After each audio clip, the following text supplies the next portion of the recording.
Okay, this week we're gonna jump into some basic drawing skills.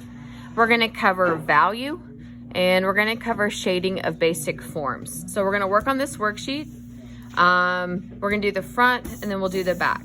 And what value is, it's the element of art that has to do with the lightness and darkness of color. And in our drawing world, that really means shading.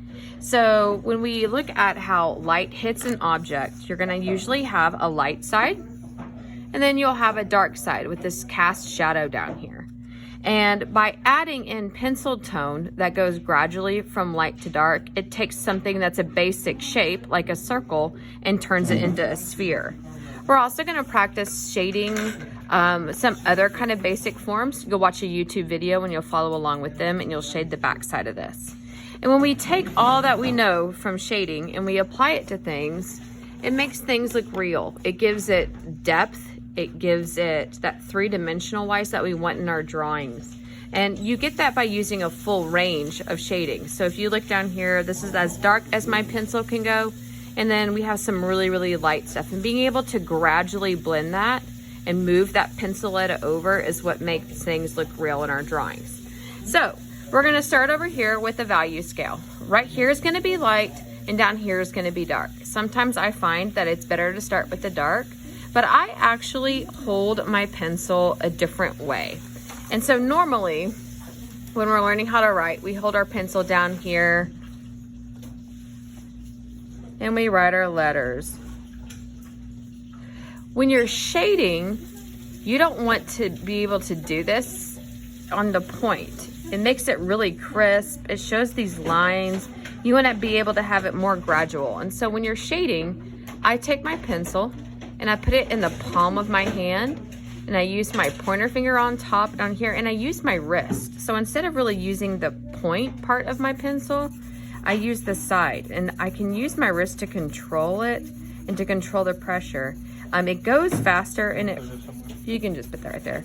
It goes faster and it also kind of makes it easier to blend. So it's a little bit softer. So practice, instead of shading like this with that nice line, practice drawing nice crisp lines. Practice using your wrist more and practice holding your pencil where you can use the whole lead of the pencil instead of just that kind of tiny point. So over here on this dark area right here, this is gonna be as dark as our pencil can go. And what I recommend doing is going in one direction, coloring that whole square. I'm not gonna color it all. I'm just gonna give you kind of a quick tutorial. And then going over it in another direction. So it is as dark. I am pressing as hard on that pencil as I can without cutting the paper. So you wanna be able to shade nicely and neatly, and you also wanna keep craftsmanship in mind. So not only am I coloring really, really dark, I'm trying to stay in the lines of that square and I'm not ripping my paper. So if this is the darkest one, this is the lightest one, I'm gonna go up here and I'm gonna turn my pencil on the side and I'm going to barely touch it to the paper. I'm trying to evenly fill that box to make it nice and neat, go corner to corner. So I'm going back in and filling in those areas, and I'll turn my paper a different direction in order to get that. Right there. All right, and then I can just erase that out so it looks like I had a nice crisp line. The magic of an eraser.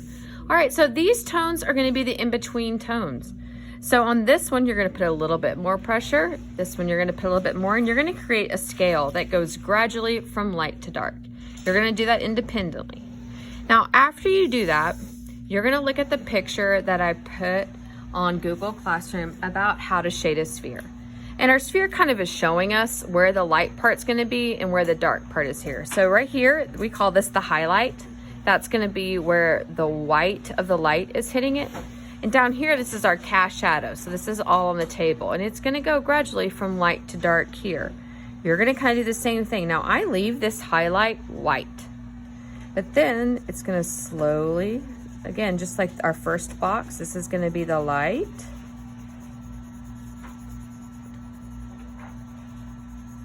And I'm using my wrist to move the value over. and then the next one's going to be a little bit darker, and so on.